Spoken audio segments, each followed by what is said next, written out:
does not belong to backward class. देखिए, मेरा मानना है कि हमारे मुद्दे ये नहीं होने चाहिए।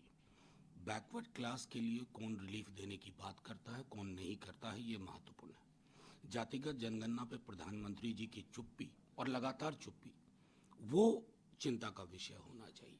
ये सब जानते हैं कि कैसे उनकी जाति को जब वो मुख्यमंत्री बने तो संलग्न कराया गया वहाँ की गुजरात की सूची में, लेकिन हमारे लिए ये विषय महत्वपूर्ण नहीं है। हमारे लिए विषय महत्वपूर्ण है कि सामाजिक न्याय के व्यापक सरोकारों के लिए प्रधानमंत्री जी की चिंता सतही है या नहीं है। और सतही इसलिए दिखती है कि जातिगत जनगणना जैसे ज्वलंत मुद्दे, जैसे बिहार के सर्वेक्षण को, जातिगत सर्वेक्षण को 9वीं अनुसूची में शामिल कराने के लिए कोई प्रोएक्टिव स्टेप ना लेना, ये हमारे लिए सामूहिक चिंता का विषय होना चाहिए, ना कि वो व्यक्तिगत तौर पे किस जाति से आते हैं या नहीं आते हैं। सेकेंड मिलिट्री का प्लेन यूएसए से 119 इलीगल इमिग्रेंट को लेकर अमृतसर पहुंचेगा। देखिए, हमने सदन में भी इस पर माननीय एमईए जयशंकर जी को कहा था कि ये असहज करता है। जो छवियां हम देखते हैं, पाँव में बेड़ी, हाथ में बेड़ी, वो हो सकता है अमेरिका के लिए इलीगल सिटीजन है, इलीगल इन्फिल्ट्रेटर भी कह लीजिए, ये शब्द ज़्यादा आजकल चलता है, लेकिन हमारे देश के तो नागरिक हैं। एक गरिमा भारत जैसे विशाल देश के नागरिक की कहीं जो होनी चाहिए, उसका अभाव दिख रहा है। माननीय जयशंकर जी ने पुराना डेटा भी दिया था, हमने पुराने दौर के भी डिपोटेशन को देखा है, लेकिन इस तरह से अमानवीय तरीके से नहीं देखा था। सरकार इसके लिए पहल करे। ये अमानवीय तरीका, मैं बार बार कह रहा हूँ, अनसेटल करता है। भगवंत मान को इसमें कॉन्स्पिरेसी नजर आती है जो प्लेन लैंड अमृतसर में कर रहा है। उन्होंने मिनिस्ट्री ऑफ एक्सटर्नल अफेयर्स से जानना चाहा कि क्या क्राइटेरिया है कि प्लेन को यहाँ लैंड कराया जाए। देखिए, ये सारी चीज़ें मैं समझता हूँ गैर प्रासंगिक हैं कि प्लेन अमृतसर में लैंड कर रहा है या अहमदाबाद में लैंड कर रहा है या दिल्ली मुंबई में लैंड कर रहा है। महत्वपूर्ण ये है कि किन हालात में उन्हें लाया जा रहा है। ये प्रश्न बहुत गंभीर है और ये चिंता का विषय है। रही बात पंजाब के प्रति, तो मैं कहूँगा कि थोड़ी नाइंसाफ़ी तो बढ़ती जा रही है।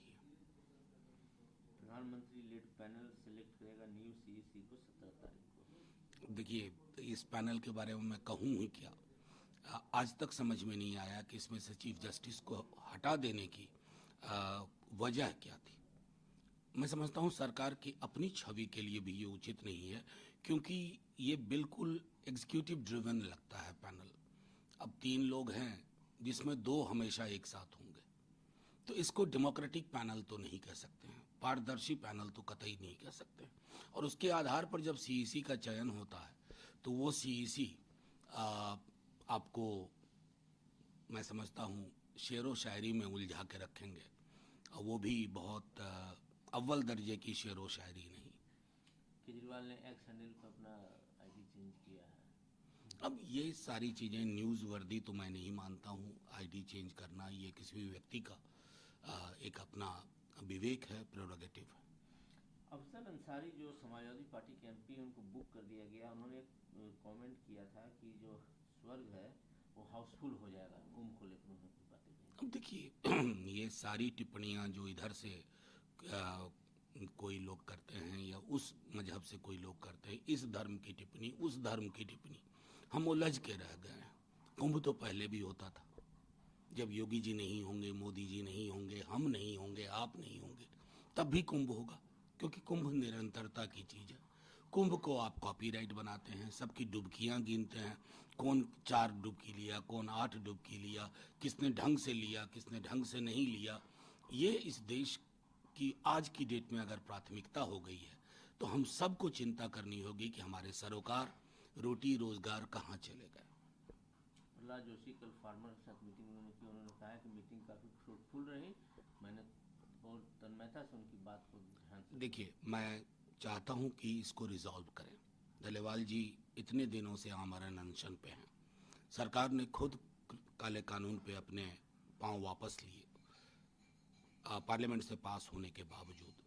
आज की डेट में लीगल गारंटी जो एमएसपी की है सबसे बड़ी डिमांड है, और कुछ उसके साथ महत्वपूर्ण चीज़ें जुड़ी हुई हैं। आप उसको रिजॉल्व करिए।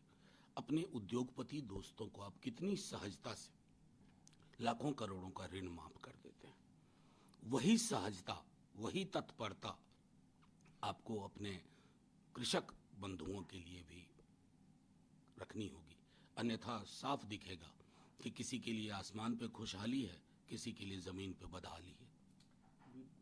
वाइस प्रेसिडेंट जगदीप धनखड़ ने सवाल खड़े किए हैं, chief justice of India democracy में कैसे आ सकता है? देखिए, मेरा सीधे मानना है कि पूरी जुडिशियरी को लेकर के हमें सोचने की जरूरत है, और हमने बिल भी एक इस मौजूदा सत्र में पेश किया था कि जुडिशियरी में रिप्रेजेंटेशन नहीं है, खास करके देश के 85% वर्गों का, SC ST OBC, इस रिप्रेजेंटेशन की इसलिए भी जरूरत है ना कि न्याय अगर प्रतिनिधित्व को सुनिश्चित नहीं करेगा, आधा अधूरा रहेगा, अछूता रह जाएगा कई जिंदगियों से।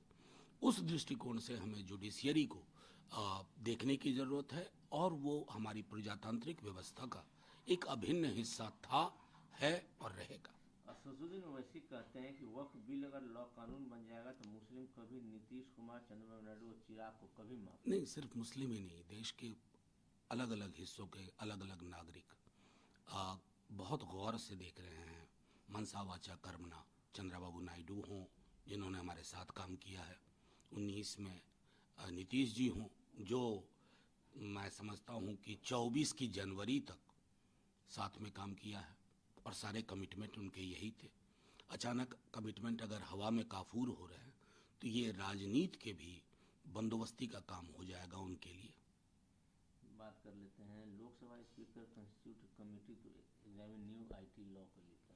देखिए, न्यू IT लॉ का जो ड्राफ्ट हमने देखा था उसमें बहुत दिक्कतें हैं। इस तरह की दिक्कतें हैं कि आपकी व्यक्तिगत स्वतंत्रता कब पराधीनता में तब्दील हो जाए, इसका सरकारी इस्तेमाल इतना बेजा होने की संभावना है कि ये जो सवाल आप पूछ रहे हैं और मेरा जवाब, आपके सवाल और मेरे जवाब को भी कभी भी घेरे में लाया जा सकता है। एक प्रजातांत्रिक मुल्क में सोच की आज़ादी होनी चाहिए, अभिव्यक्ति की आज़ादी होनी चाहिए, उसमें किंतु परंतु लगा देंगे तो बहुत मुश्किल होगी। बात कर लेते हैं हरियाणा हो गया, महाराष्ट्र हो गया, दिल्ली हो गया, अब बारी बिहार की, कैसे देखते हैं? नहीं, देखिए, देखने का क्या है, लकीर तो बड़ी खींच दी है तेजस्वी जी ने। मैं बार बार कहता हूँ कि बिहार के आर्थिक सर्वेक्षण के बाद सबसे बड़ी चिंता का विषय था वो लगभग करोड़ के लगभग वो गरीब परिवार। माई बहिन मान योजना उस दिशा में एक पहलकदमी है। बिजली की मार गरीब को तो छोड़िए, निम्न वर्ग आय वर्ग को, मध्यम आय वर्ग को भी परेशान कर रही है। उसमें रिलीफ 200 यूनिट की होने वाली। तीसरा, गैस सिलेंडर जब आप भी खरीदते होंगे, एक बार दर्द तो होता है, क्योंकि आज से तकरीबन 10 बरस पहले जो चीज़ 400 रुपये की 450 की थी, आज ये 1100-1200 रुपये की है। साथ ही साथ युवाओं को लेकर के उनकी दिलचस्पी सबसे ज़्यादा है, छात्रों युवाओं को। जब छोटे कार्यकाल में आए तो उन्होंने नौकरी पर कहा सिंगल पॉइंट एजेंडा, मेरा और कुछ नहीं है। अब उस दिशा में कुछ और रिलीफ नौकरी के अलावा उनको जिस तरह की छात्रों युवाओं को रिलीफ हो सकती है, उस ब्लूप्रिंट पे वो अपनी टीम के साथ काम कर रहे हैं। तो हमने लकीर खींच दी है।